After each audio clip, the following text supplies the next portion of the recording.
আমার নবী কোন জনপদে গেলে কয়টা অপশন নিয়ে যেতেন? এক নাম্বার অপশন আসলিম তাসলাম। নতুন এলাকায় গেলে বলতেন আসলিম তাসলাম, ইসলাম ধর্ম গ্রহণ করো, শান্তিতে থাকবা, আমার ভাই হয়ে যাবো, আমরা ভাই ভাই, ইসলাম মানো, আমরা ভাই ভাই। অপশন নাম্বার কত? এক। যদি বলে না ইসলাম মানবো না, ওকে, অপশন নাম্বার 2, মুসলিম হওয়ার দরকার নাই, লা ইকরাহা ফিদ্দিন, ইসলামে কোনো বাড়াবাড়ি নাই। খ্রিস্টান আছো থাকো, বৌদ্ধ আছো থাকো, ইহুদি থাকতে চাও থাকো, কিন্তু আমরা যেহেতু রিজিওনাল সুপার পাওয়ার, আমাদের আন্ডারে থাকো, ট্যাক্স দিয়া থাকো, এটা বলে জিজিয়া। আলেম যারা আছেন বুঝবেন এটার আরবিতে কি বলে, জিজিয়া। You pay us the tax, we will give you the security. তোমরা ট্যাক্স দিবা, আমরা সিকিউরিটি দিব, আমাদের আওতায় থাকবা, কেউ তোমাদেরকে আক্রমণ করতে পারবে না, আমরা নিরাপত্তা দিব। সুবহানাল্লাহ বলেন। এটা অপশন নাম্বার কত? আচ্ছা, বুঝে থাকলে বলেন, এক নাম্বার অপশন কি ছিল? ইসলাম। ইসলাম মানো, শান্তিতে থাকবা, ভাই ভাই, আমরা ভাই ভাই। অপশন নাম্বার 2, ট্যাক্স দাও, আমরা নিরাপত্তা দিব, মুসলিম হওয়া লাগবে না। এখন এক নাম্বারও মানে না, 2 নাম্বারও মানে না, মুসলিম হবো না, ভালো, খ্রিস্টান থাকো, ট্যাক্স দাও, আমরা সিকিউরিটি দিব না, এটাও মানি না। বিষ্ণু বলেন, তাহলে তলোয়ার আমাদের আর তোমাদের মাঝে ফয়সালা করবে,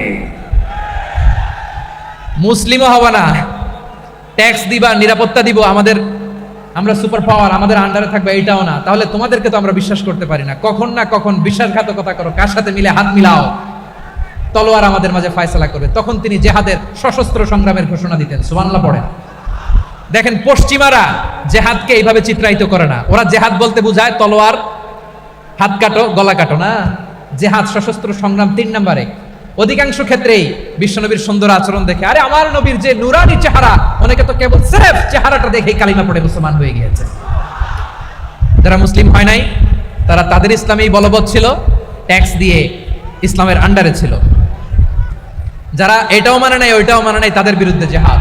বিষ্ণু ইসলাম 7ম হিজরিতে যখন খায়বার বিজয়ের পরে ইসলাম রিজিওনাল সুপার পাওয়ার হিসেবে আত্মপ্রকাশ করলো, বিশ্বনবী চিঠি লিখলেন অন্যান্য সুপার পাওয়ারের কাছে, রাষ্ট্রীয় চিঠি লেখে এক রাষ্ট্রপ্রধান আরেক রাষ্ট্রপ্রধানের কাছে, ঠিক কিনা বলেন? জানেন না আপনারা? এই যে 24-এর ছাত্র নাগরিক অভ্যুত্থানে, এই অভ্যুত্থান যখন শুরু হয়, আমি তখন সাউথ আফ্রিকাতে, একটা স্ট্যাটাস দিয়েছিলাম, কোটা নয়, গোটা দেশ সংস্কার করা লাগবে। শুধু বাংলাদেশ নয়, সারা বিশ্বের বাংলা ভাষাভাষী লোকেরা এই আন্দোলনের সাথে সমর্থন তারা করেছে, এটা তারা সমর্থন দিয়েছে। আমাদের ইউনাইটেড আরব আমিরাতের বাংলাদেশি ভাইয়েরা, তারা সেখানে রাস্তায় নেমে এসেছিল, জানেন? ওইখানে ডেমনস্ট্রেশন করা যায় না, সেখানকার সরকার তাদেরকে যাবজ্জীবন দিয়েছিল। তখন আমাদের এই যে প্রধান উপদেষ্টা ডক্টর মোহাম্মদ ইউনূস সরাসরি G2G বলে, এটা G2G, government to government, G2G, উনি চিঠি লিখলেন যে তাদেরকে, ইউর হাইনেস, হে সম্মানিত আমির, আপনি আমার এই চিঠির কারণে আমার সম্মানে এই 53 জন বাংলাদেশিকে মাফ করে দেন।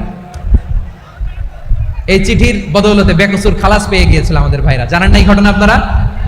তাহলে গভর্নমেন্ট টু গভর্নমেন্ট চিঠি দেওয়া হয়। 7ম হিজরিতে বিষ্ণু ইসলাম সব সুপার পাওয়ারের কাছে চিঠি দিলেন, রোমান সম্রাটের কাছে, পারস্য অধিপতির কাছে, মিশরের অধিপতির কাছে, সবার কাছে চিঠি লিখলেন। চিঠির ভাষা ছিল এরকম, মিন মুহাম্মাদিন রাসূলিল্লাহ ইলা মুকাওকিস আযীমিল কিবত, মুহাম্মদ রাসূলুল্লাহর পক্ষ থেকে মিশরের বাদশার কাছে, আসলিম তাসলাম, ইসলাম মানো, শান্তিতে থাকবা, সালামুন আলা মান ইত্তাবা আল হুদা, শান্তি তার জন্য যে হেদায়েতের অনুসরণ করে। সুবহানাল্লাহ পড়েন। তো এই চিঠি অনেকে ভালোভাবে রিসিভ করেছে, অনেকে এই চিঠি পাওয়ার পরে নবীর কাছে আবার ইন রিটার্ন উপহার পাঠিয়েছে। কি পাঠিয়েছে? উপহার। মিশরের বাদশা মুকাওকিস, তিনি বিশ্বনবীকে বিশাল এক উপহারের ডালি পাঠিয়েছেন। মিশরের বাদশা মুকাওকিস ছিলেন ধর্মে খ্রিস্টান। কি উপহার দিয়েছিল আমার নবীকে? শুনতে মনে চায়? 1000 স্বর্ণ মুদ্রা, 1000 স্বর্ণ মুদ্রা। 2টা খ্রিস্টান দাসী, একজনের নাম মারিয়া বিনতে শামউন আল কিবতিয়া, আরেকজনের নাম সিরিন বিনতে শামউন আল কিবতিয়া। একজন খ্রিস্টান দাস 20 থান কাপড় জামা বানানোর জন্য, আমরা নবী যেন সেলাই করে জামা বানাতে পারে, এই জন্য 20 থান কাপড়, 20 থান ফাইন গার্মেন্ট। সুবহানাল্লাহ পড়বেন না? এরপরে একটা গাধা, যেটার নাম ছিল উফাইর, আর একটা খচ্চর, এটার নাম ছিল দুলদুল। খচ্চর চিনেন?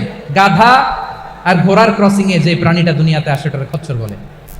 তো এই যে সুপার পাওয়ার খ্রিস্টান বাদশার কাছে নবী চিঠি লিখলেন, ওই খ্রিস্টান বাদশাহ আমার নবীকে উপহার দিল, বিশ্বনবী এই উপহারগুলো সানন্দে গ্রহণ করেছে।